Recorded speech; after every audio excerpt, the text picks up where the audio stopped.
Kita ke nikel Konawe yang disedot hartanya oleh negara Tiongkok, yang semua ini dibuka jalan besar-besaran oleh pejabat yang ternyata ngakali pemimpin tertinggi. Hal ini sesungguhnya melanggar pasal 33 Undang-Undang Dasar. Sesungguhnya hal ini kita harus ingatkan. Kita ingatkan pelajaran bernegara agar generasi New Mind faham bernegara, terutama calon pejabatnya nanti. Jangan terlalu berpolitik cara menjalankan negaranya seperti dalam 20 tahun terakhir. Dalam bernegara ada 7 panji yang harus seimbang diurusinya. 7 pilar tersebut adalah ideologi, politik, ekonomi, sosial, budaya, pertahanan, dan keamanan. Saat ini 80% adalah politik, sisanya ekonomi, sisanya lupa. Kalau boleh dipentingkan, maka sesungguhnya pertahananlah yang harus nomor 1, karena melindungi hajat hidup dan tumpah darah Indonesia itu di departemen ini, di Departemen Pertahanan. Ini kalau Menhannya dan pemimpin tertinggi mengerti bernegara ala negara superpower, maka inilah harusnya yang dikedepankan. Sayang yang sekarang belum menunjukkan hal itu. Pandemi ini masalah kesehatan, iya benar, tapi kalau melumpuhkan ekonomi dan membuat negara lain menyerang kita dengan berita-berita mengerikan tentang COVID di Indonesia, dan pemerintah saat ini tidak mengcounternya, ini menunjukkan lemahnya hubungan internasional dan pertahanan luar negeri Indonesia. Tidak ada counter propaganda di luar negerinya. Berita Indonesia demikian parahnya di luar negeri. Seakan pandemi di Indonesia itu paling parah, lebih parah dari India yang memapar hampir 30% manusia di India. Sementara di Indonesia itu hanya 10%-nya India, tapi citranya di luar negeri lebih parah. Itu saja contoh bagaimana bernegara Indonesia itu jago kandang, dan ini berbahaya. Itu nanti oleh New Mind tidak boleh terjadi lagi. Represif menekan itu jangan ke rakyat, tapi negara lain yang merugikan kita itu yang ditekan. Kembali ke negara berdaulat dan pejabatnya faham bernegara, maka setiap langkah harus menguntungkan masyarakat adalah wajib, serta melindungi tumpah darah Indonesia itu adalah wajib. Lalu kita semua tahu apa yang namanya nation interest. Setiap negara punya tujuan bernegaranya. Demikian juga negara besar seperti Tiongkok. Negara ini mau menantang Amerika sebagai New World Order, sebagai sheriffnya dunia. Di kampanyenya mereka selalu manis, tidak mau perang tapi maunya dagang. Dan ternyata dagangnya selalu menguntungkan Tiongkok lebih banyak dan mengambil bahan baku negara lain. Tetapi propagandanya manis, Tiongkok mau bantu, Tiongkok bantu. Sungguh, kalau negara mau menjadi negara superpower, maka negara tersebut harus ada yang didominasi. Makanya Tiongkok yang telah mendominasi perdagangan dunia, mendominasi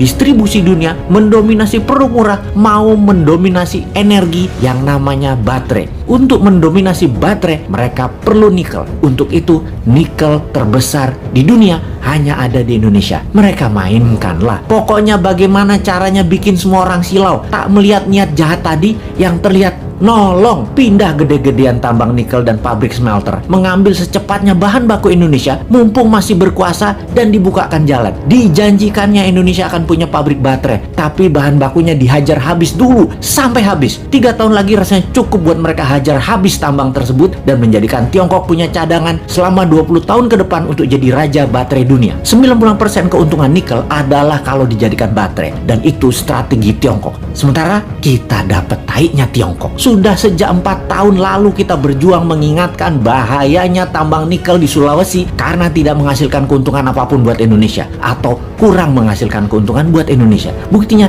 kita masih ngutang bernegaranya. Sementara kalau nikel jadi baterai tanpa asing, maka hutang plus tidak ngutang lagi adalah sebuah kepastian. Oh lupa, doktrin di kepala para pejabat Indonesia saat ini kan Indonesia tidak mampu berdiri sendiri tanpa asing. Wahai pejabat, realistiklah. Kalau nikel tambangnya membuat kita kaya, saat ini kita nggak ngutang lagi sekarang. Tetapi mengapa masih ngutang? Mengapa masih naikin pajak? Pejabat tertinggi, sadarlah. Pejabat-pejabat tadi berlindung di balik kebaikan Anda. Namun sesungguhnya kebijakan mereka membahayakan Indonesia, anak cucu Anda, dan anak cucu kita.